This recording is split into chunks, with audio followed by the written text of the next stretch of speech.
الرحمن الرحیم السلام علیکم۔ پہلے یہ ویڈیو دیکھیں پھر بات کریں۔ تو جی میر صاحب، آپ نے کیا کیا نہیں دیکھا پارلیمنٹ کے اندر، پارلیمنٹ کے باہر، یہ دونوں پارٹیاں جو مل کے کر رہی ہیں، پاکستان مسلم لیگ نون اور پیپلز پارٹی جو مل کے کر رہی ہیں، کیا یہ اچھا ہو رہا ہے؟ اس کے بارے میں ذرا مکمل بریف۔ لگ رہا تھا کہ کوئی ہوم ورک نہیں ہے، اور کل پرسوں سے نہیں لگ رہا تھا، کافی دن سے یہ لگ رہا تھا کہ کوئی ہوم ورک نہیں ہے۔ اور اس سلسلے میں وزیر اعظم شہباز شریف صاحب کو ان کی کیبنٹ کے کچھ لوگ جو ہیں انہوں نے وارن بھی کیا کہ ہمیں جلد بازی میں کچھ نہیں کرنا چاہیے۔ میں نام لے لیتا ہوں، رانا ثناءاللہ صاحب جو ہیں انہوں نے بالکل یہ کہا کہ ہمارا نمبر پورا نہیں ہے اور ہمیں یہ کانسٹیٹیوشنل امینڈمنٹ جو ہے اس کے لیے فی الحال کوشش نہیں کرنی چاہیے۔ لیکن کچھ دیگر فیڈرل منسٹرز تھے، وہ بڑے دھوم دھام سے انہوں نے یہ دعوے شروع کر دیے کہ جی ہماری نمبرز گیم بھی پوری ہے اور ہم کانسٹیٹیوشنل امینڈمنٹ بھی پوری کروا لیں گے۔ یہاں تک کہ انہوں نے یہ بھی کہا جی کہ مولانا فضل الرحمان صاحب جو ہیں وہ ہمارے ساتھ ہیں اور انہوں نے ہمیں حمایت کا یقین دلا دیا ہے۔ اب میں تو پچھلے 10-15 دن سے جو ہے وہ یہ سن رہا تھا کہ کیبنٹ کے اندر دو پوائنٹ آف ویو ہیں۔ ایک پوائنٹ آف ویو یہ ہے کہ نمبر ہمارا پورا نہیں ہوگا، اور دوسرا پوائنٹ آف ویو یہ تھا کہ نمبر پورا ہو گیا۔ اب جو لوگ کیبنٹ میں یہ کہہ رہے تھے کہ نمبر پورا نہیں ہے، جب ان سے بات ہوتی تھی تو وہ یہ کہتے تھے کہ مولانا صاحب جو ہیں وہ ان کے ساتھ جو ہماری بات چیت ہو رہی ہے اس میں ان کے بڑے کنسرنز ہیں اور ہم نے ابھی تک ان کو مسودہ ہی نہیں دکھایا، تو وہ ہمیں ووٹ نہیں دیں گے۔ لیکن کچھ منسٹرز کا خیال تھا کہ ساڈی گل ہو گئی ہے، یعنی کہ وہ جا کے مولانا سے بات نہیں کی تھی، انہوں نے ان کی بات کسی اور سے ہوئی تھی، اور جو کہہ رہے تھے کہ نمبر پورے نہیں ہیں ان کے مولانا صاحب کی پارٹی کے لوگوں سے بات چیت ہوتی تھی اور ان کو اندازہ ہو گیا تھا کہ مولانا صاحب کی پوری پارٹی جو ہے سمیت مولانا کے وہ اس کانسٹیٹیوشنل امینڈمنٹ کے اس پیکج کے خلاف ہے۔ اب اس میں جو خزانے کی چابی جو ہے وہ یہ تھی کہ مولانا صاحب کو کہیں سے فون کروایا گیا، پھر ان کو کہلوایا گیا جی کہ آپ نے اس حکومت کا نہ صرف ساتھ دینا ہے بلکہ آپ نے اس حکومت کی کابینہ میں شامل بھی ہونا ہے۔ تو وہ جو پریشر کروایا گیا تو اس سے حکومت کے کچھ جو زعماء ہیں ان کا خیال تھا کہ بس ہمارا کام ہو گیا، مولانا صاحب ایک ٹیلی فون کی مار ہیں۔ تو مولانا صاحب نے بھی فیصلہ کر لیا کہ اگر آپ نے مجھے یہ سمجھا ہوا ہے کہ میں ایک ٹیلی فون کی مار ہوں تو پھر آپ دیکھ لیں کہ پھر کس کو مار پڑتی ہے۔ اور اس میں میں کریڈٹ دوں گا رانا ثناءاللہ صاحب کو، وہ آخری وقت تک یہ سمجھانے بجھانے کی کوشش کرتے رہے کہ مت کریں آپ کے نمبر پورے نہیں ہوں گے۔ ان کی بات کسی نے نہیں سنی، وہ سیاسی امور کے مشیر ہیں وزیر اعظم کے، کاش کہ وزیر اعظم ان کی بات سن لیتے، لیکن وزیر اعظم کسی اور کی بات سنتے رہے تو نتیجہ آپ کے سامنے ہے، نہ ہوم ورک پورا تھا، کچھ بھی نہیں تھا۔ دیکھیں اس میں یہ کہانی جو ہے یہ کافی دن پہلے شروع ہوئی تھی۔ سب سے پہلے آصف علی زرداری صاحب گئے تھے اور آصف علی زرداری صاحب نے جا کے جب بات چیت کی تو مولانا صاحب نے ان کو طریقے سے سمجھا دیا کہ آپ میرے دوست ہیں، میرے پاس آئے ہیں، آپ کا بہت شکریہ، لیکن فی الحال آپ مجھ سے کوئی زیادہ توقع نہ لگائیں۔ لیکن اس کے بعد پھر شہباز شریف صاحب بھی پہنچ گئے، پھر اس کے بعد اور بھی لوگ جو ہیں انہوں نے بھی رابطے شروع کر دیے، اور پھر پریزیڈنٹ اور پرائم منسٹر کے بعد پھر آپ ان کو باہر سے فون بھی کروا رہے ہیں مولانا صاحب کو۔ تو میرا خیال ہے مولانا صاحب کو غیر ضروری پریشر ڈلوا کے ان کو اوفینڈ کر دیا گیا، اور پھر جو کانسٹیٹیوشنل امینڈمنٹ کا مسودہ تھا وہ بھی آپ کے سامنے نہیں تھا، اور مولانا صاحب کے ذہن میں یہ بھی تھا کہ ابھی تھوڑے دن پہلے مبارک ثانی کیس میں اتنی بڑی کنٹروورسی جو ہے اس سے ہم نے ملک و قوم کو نکالا ہے، اور اب دوبارہ جو ہے ایک اور کنٹروورسی میں ہم پھنسنے جا رہے ہیں، تو کہیں ہمارے ساتھ ہی کوئی ہینڈ نہ ہو جائے۔ تو انہوں نے اپنے آپ کو بھی سیو کیا مولانا صاحب نے، اور میرا خیال ہے کہ انہوں نے وقتی طور پہ حکومت کو کچھ امبیرسمنٹ ہوئی ہے، لیکن ایکچولی انہوں نے حکومت کو ایک بہت بڑی امبیرسمنٹ سے بچا لیا، کیونکہ اگر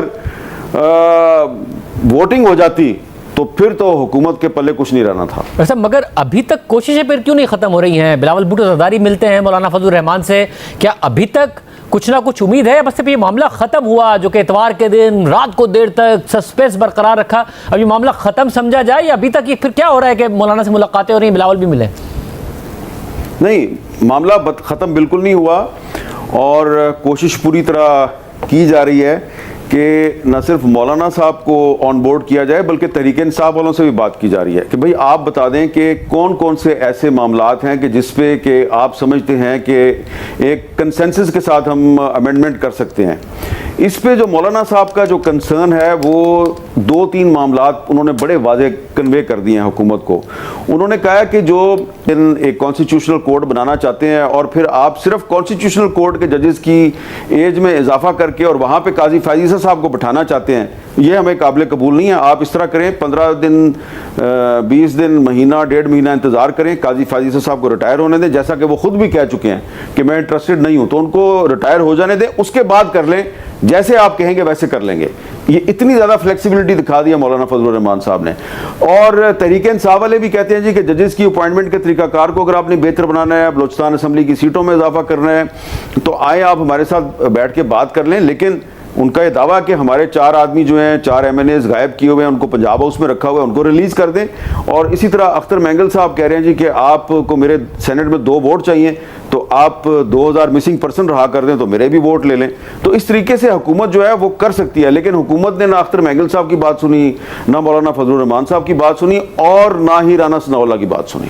صاحب مگر یہ جو ترامیم ہیں یہ تو بڑی خطرناک ہیں آئین کے اندر, اور جس کے بہت زیادہ کانسیکوینسز ہوں گے. آپ کو لگتا ہے کہ اس میں بہت ہی میجر چینجز کرنے پڑیں گے, اس کے بغیر یہ کام آگے بڑھ نہیں سکتا, کیونکہ اگر یہ ہو گیا تو ملک کی سپریم کورٹ, پھر ملک کے عدالتی نظام, سب کے اوپر وہ اثرات پڑیں گے جس پر شاید پاکستان آگے جا کے بہت مسائل کھڑے ہوں گے, اور ان پارٹیوں کو بعد میں احساس ہوگا. نہیں, ان پارٹیوں نے پہلے بھی اس طرح کے بہت سے کام کیے ہیں. دیکھیں نا, جو انہوں نے ایک آئین میں 19ویں ترمیم کی تھی, تو اس 19ویں ترمیم کے ذریعے انہوں نے باقاعدہ ڈکٹیشن قبول کی تھی اس پارلیمنٹ نے, اور اس ڈکٹیشن میں اس زمانے میں جو اس وقت کی جو سپریم کورٹ تھی اس کو مسلم لیگ نون کی مکمل حمایت حاصل تھی, اور پیپلز پارٹی اس وقت حکومت میں تھی. یہ 2010 کی بات ہے. اور وہ جو کانسٹیٹیوشنل امینڈمنٹ کے ذریعے جو ججز کی اپوائنٹمنٹ کے طریقہ کار میں جو خرابیاں پیدا ہوئیں, جن کو ابھی تک دور نہیں کیا جا سکا, ان کو اب مسلم لیگ نون کی حکومت دور کرنا چاہ رہی ہے. دیکھیں نا, یہ کیسی تاریخ کی ستم ظریفی ہے کہ جب پیپلز پارٹی حکومت میں تھی تو مسلم لیگ نون نے جوڈیشری کے ساتھ مل کر زبردستی ایک امینڈمنٹ کروائی, کیونکہ اس وقت کے چیف جسٹس جو ہیں وہ مسلم لیگ نون کے بہت قریب سمجھے جاتے تھے. اور اب مسلم لیگ نون جو ہے وہ حکومت میں ہے, اور وہ چاہتی ہے کہ ججز کی اپوائنٹمنٹ کا جو طریقہ کار ہے اس کو تبدیل کیا جائے, کانسٹیٹیوشنل کوڈ بن جائے. تو یہ پہلے بھی ان کی ہسٹری یہی ہے ان جماعتوں کی. مگر اس میں ایک مسئلہ یہ ہے کہ 18ویں ترمیم میں مل کے ایک اچھا کام کیا, اور پھر دباؤ میں آ کر ڈکٹیشن لے کے 19ویں ترمیم میں نون لیگ نے باقاعدہ طور پر دباؤ ڈالا پیپلز پارٹی پر, اور اس وقت وہ غلط کام کیا. آج اس غلط کام کو مانتے ہوئے کہہ رہے ہیں کہ اس کی ہم تصحیح کر رہے ہیں, مگر اس کی تصحیح کرتے ہوئے جو اتنا سارا غلط کر رہے ہیں, اس کا کیا مستقبل میں جا کے احساس کریں گے جب بہت نقصان ملک کا بھی ہو گیا ہوگا کہ ہم نے غلط کیا تھا؟ نہیں, دیکھیں شاہزیب صاحب, جب آج سے کوئی 8-9 دن پہلے میں نے جب پہلی دفعہ ایک مسودہ دیکھا, کیونکہ یہ ڈرافٹ بھی جو ہے نا 3-4 قسم کے ڈرافٹ بنے ہوئے ہیں. اس کی وجہ یہ ہے, یہ 3-4 قسم کے ڈرافٹ کیوں ہیں؟ پہلے ایک ڈرافٹ بنایا, اس کو سیکرٹ رکھا گیا, وہ کچھ لوگوں کو دکھایا گیا, کچھ کو نہیں دکھایا گیا. پھر مولانا فضل الرحمان صاحب جو ہیں انہوں نے بہت سی باتیں ماننے سے انکار کر دیا, تو ان کی خوشنودی کے لیے یا ان کو راضی کرنے کے لیے ایک اور ڈرافٹ بنایا گیا. اب وہ جو نیا ڈرافٹ بنایا گیا, وہ بجائے اس میں یہ دیکھا گیا کہ مولانا فضل الرحمان صاحب کو یہ قابل قبول ہونا چاہیے, تو انہوں نے اس ڈرافٹ میں کچھ اور خطرناک چیزیں ڈال دی جس کی طرف آپ اشارہ کر رہے ہیں. کیونکہ اس وقت تک ان کو یہ تاثر تھا کہ مولانا فضل الرحمان صاحب کو ہم نے فون کروا دیا ہے اور کہلوا بھی دیا, تو اب مولانا صاحب تو ہماری جیب میں آ ہی گئے ہیں. تو اب مولانا صاحب نے 2-3 باتیں کہی ہیں کہ ججز کی ریٹائرمنٹ کی عمر میں اضافہ نہ کریں, اور 1-2 اور چیزیں تھیں, تو ہم 5-6 اور چیزیں بھی اس میں ڈال لیتے ہیں. تو انہوں نے 5-6 چیزیں اور ڈال دیں. اب جب وہ نیا ڈرافٹ آیا اور مولانا فضل الرحمان صاحب کے ساتھ انہوں نے ڈسکشن کی, تو کامران مرتضیٰ صاحب جو ہیں انہوں نے مولانا صاحب کو بتایا کہ یہ تو پہلے ڈرافٹ سے بھی زیادہ خطرناک ڈرافٹ ہے. پھر ایک تیسرا ڈرافٹ تیار ہوا, تو وہ تیسرا ڈرافٹ جو ہے وہ کل جو ہے وہ لیک کیا گیا. لیکن اس سے پہلے جو 2 ڈرافٹ تھے ان میں سے پہلا ڈرافٹ پیپلز پارٹی کے پاس تھا, تو اب پیپلز پارٹی کے پاس جو پہلا ڈرافٹ تھا اس نے اس کو کمپیئر کیا جو تیسرا ڈرافٹ کل آیا, تو پیپلز پارٹی بھی پریشان ہو گئی. تو اس میں صرف یہ نہیں ہے کہ مولانا فضل الرحمان صاحب جو ہیں انہوں نے حکومت کے اس کانسٹیٹیوشنل پیکج کو ووٹ دینے سے انکار کیا. اس پہ پیپلز پارٹی کے بھی تحفظات تھے, اس پہ BNP مینگل کے بھی تحفظات تھے. میں آپ کو ایک بڑی انٹرسٹنگ بات بتا رہا ہوں. کل مسلم لیگ نون کے 3 سینیٹرز جو ہیں وہ شام 6-6:15 بجے کے قریب انہوں نے اپنی پارٹی کے لوگوں سے کہا کہ یہ 3 مختلف ڈرافٹ ہیں, ہمیں یہ بتائیں کہ اصلی ڈرافٹ کون سا ہے. تو ان کو سخت طریقے سے کہا گیا کہ یہ آپ کا کام نہیں, آپ نے صرف ووٹ دینا ہے. تو وہ تینوں کے تینوں جو ہیں وہ پارلیمنٹ ہاؤس چھوڑ کے لاجز میں آ گئے اور انہوں نے اپنے فون بند کر دیے, اور انہوں نے یہ دھمکی دی کہ ہم استعفیٰ دے دیں گے اگر آپ نے ہمیں اس طریقے سے ہمارے ساتھ مس بہیو کیا. آپ جو ہیں وہ ایک آمرانہ طریقے سے ہمارا ووٹ حاصل کرنا چاہتے ہیں, ٹھیک ہے, آپ ہمیں ڈسکوالیفائی کر دیں, ہم سے استعفیٰ لے لیں. تو یہ ایسے نہیں ہے کہ صرف مولانا فضل الرحمان صاحب جو ہیں انہوں نے ووٹ دینے سے انکار کیا. اس پہ پیپلز پارٹی کے بھی بڑے تحفظات تھے, اور ان کی پارٹی کے اندر سے بھی, مسلم لیگ نون کے اندر سے بھی کچھ ریزرویشنز تھیں. اور پھر جب ان کو پتہ چلا کل رات کو مسلم لیگ نون کے کچھ پارلیمنٹیرینز کو کہ نواز شریف صاحب واپس لاہور چلے گئے ہیں, تو انہوں نے کہہ دیا اپنے کچھ وزراء حضرات کو کہ صبح ہم نے بھی نہیں آنا. تو شاہزیب صاحب یہ اتنا آسان معاملہ, اتنا سادہ معاملہ نہیں ہے, اس میں بڑی کمپلیکیشنز ہیں. اور اس میں باقاعدہ مجھے لگتا یہ ہے کہ کچھ لوگ اس کانسٹیٹیوشنل امینڈمنٹ کا کریڈٹ حاصل کرنے کی دوڑ میں تھے. انہوں نے نہ مولانا فضل الرحمان صاحب کو قائل کرنے کی کوشش کی, انہوں نے ان پہ دباؤ ڈالنے کی کوشش کی, انہوں نے پیپلز پارٹی کو کہا کچھ اور, ڈرافٹ کچھ اور بنا دیا. اور سب سے بڑی بات یہ ہے کہ انہوں نے انڈر ایسٹیمیٹ کیا,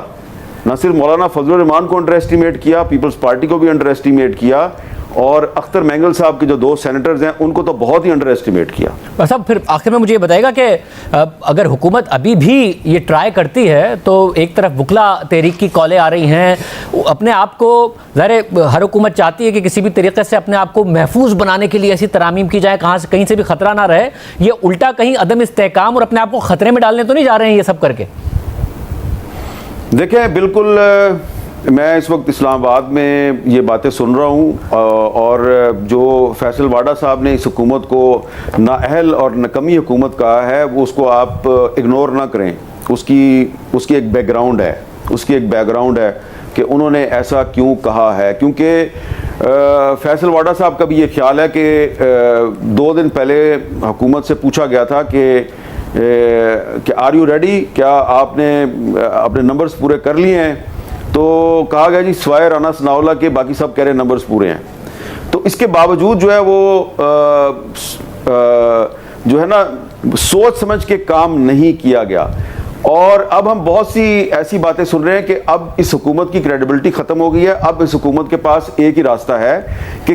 اب پیپلز پارٹی کو انہوں نے بلاول بھٹو زرداری صاحب کو آگے لگا دیا کہ جی اب آپ جائیں اور مولانا فضل الرحمان سے بات کریں. تو اب ان کی ایک کریڈٹ کا, ان کی کریڈیبلٹی کا اور عزت کا مسئلہ ہے. اور جو چیزیں یہ چاہتے ہیں شاید یہ وہ تو نہ کر سکیں, لیکن یہ فیس سیونگ کے لیے کوئی ایسا ڈرافٹ ضرور لے کے آئیں گے کہ جس سے صرف پیپلز پارٹی راضی نہ ہو, مولانا صاحب راضی نہ ہو, بلکہ ہو سکتا ہے کہ یہ پی ٹی آئی کو بھی راضی کرنے کی کوشش کریں. پی ٹی آئی کا مجھے نہیں پتا کہ وہ راضی ہوتی یا نہیں ہوتی, لیکن مولانا فضل الرحمان صاحب کو اور پیپلز پارٹی کو راضی کرنے کی کوشش کی جائے گی جس میں کہ حکومت کی بھی فیس سیونگ ہو جاتی ہے. لیکن اگر ایسا نہ ہوا